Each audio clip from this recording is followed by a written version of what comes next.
All right, ladies and gentlemen, I'm going to go through 6 or 7 examples here of how to go from a position versus time graph to velocity time, and then finally acceleration versus time. So let's just dive right in.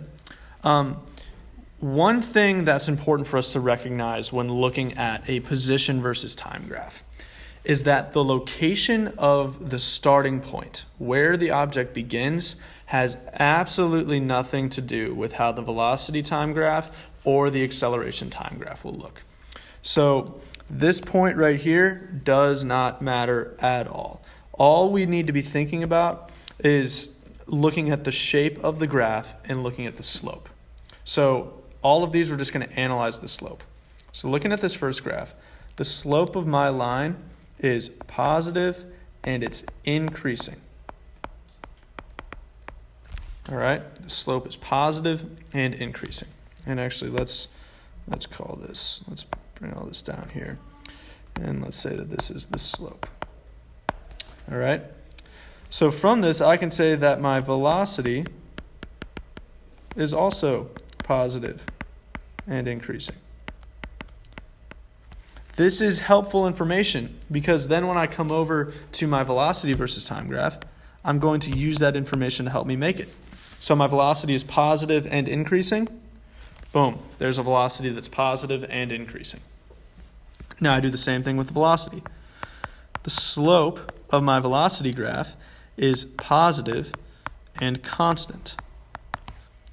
Therefore, my acceleration, which is the slope of a velocity versus time graph, will be positive and constant. So, acceleration versus time, I have a positive constant acceleration. I'll just have one of those. So that's all it takes. We're just looking at the slope here. Let's go to another one.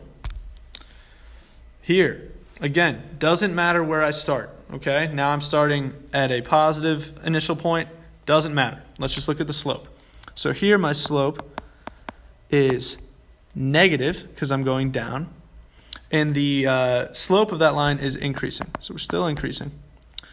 Therefore, my velocity is negative and increasing.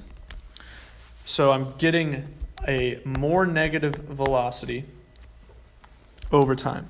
So what I'm going to have is this right here. My velocity is growing in magnitude in the negative direction.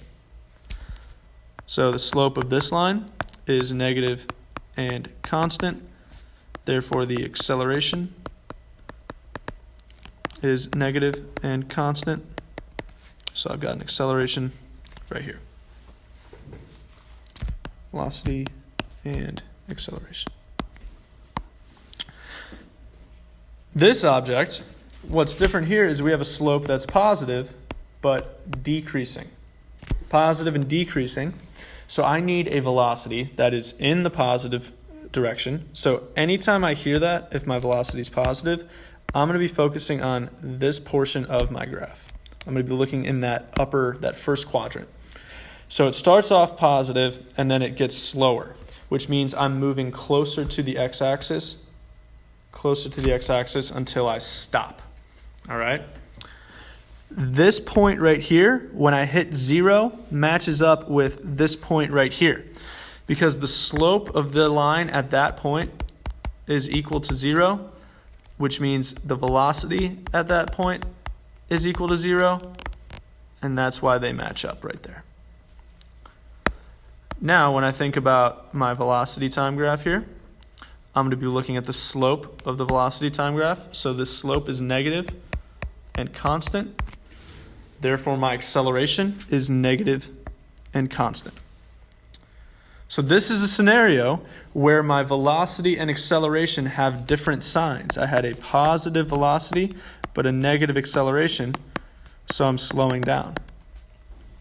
Here, I had a negative velocity and a negative acceleration, so I sped up. Here, I had a positive velocity and a positive acceleration, so I speed up as well. Now, in this scenario, my slope, again, is negative, and it is getting less steep. So it's decreasing. It's negative and it's decreasing. So what this means is that I have a negative velocity. Negative velocity, I'm focusing on this quadrant right here. And if I'm getting slower, that means I'm moving towards the x-axis. So negative velocity getting slower looks something like that. Now the slope of this line is positive and constant. So a positive constant acceleration is right here. So in this case, I have a negative velocity, but a positive acceleration. Therefore, I'm slowing down. I know that I'm slowing down because I'm going towards the x-axis. Here, I was also going towards the x-axis. In these cases, however, I'm going away from the x-axis. So when I was going away, I sped up. When I was going towards, I was slowing down. So let's check out a scenario that kind of combines these. All right. I have two distinct sections of motion here, and they're split by this midpoint right here. Okay. So let's pay attention to the first section. In this first section, I've got a positive slope that is decreasing. So a positive velocity that's slowing down gives me this. In the second section, I've got a negative slope that is increasing. So I went from a positive velocity that's slowing down to a negative velocity that's speeding up. A negative velocity that's speeding up is this right here. Positive, slowing down, negative, speeding up. So if you look at this line here is actually a constant slope. So I've got a negative slope that's constant. Therefore, my acceleration is negative and constant. So if you think of a scenario where this would be happening, imagine you throw a ball up into the air. So the ball starts right here. The ball goes up into the air, comes back down. That ball, when it reaches the top of its motion here, when it's right here at the top of its motion, it has a velocity at this instant of 0. So if it comes up and down, the velocity right there is 0. That is this point right there, and that is this point right there. All of those spots represent a velocity of 0. This right here, a velocity of 0, you can really think of, it's like a turning point in a way, because I went from a positive velocity to a negative velocity. I went from a positive change of direction to a negative change of direction. Here, I was moving up and then I was moving down. So things are changing when that happens. Last one.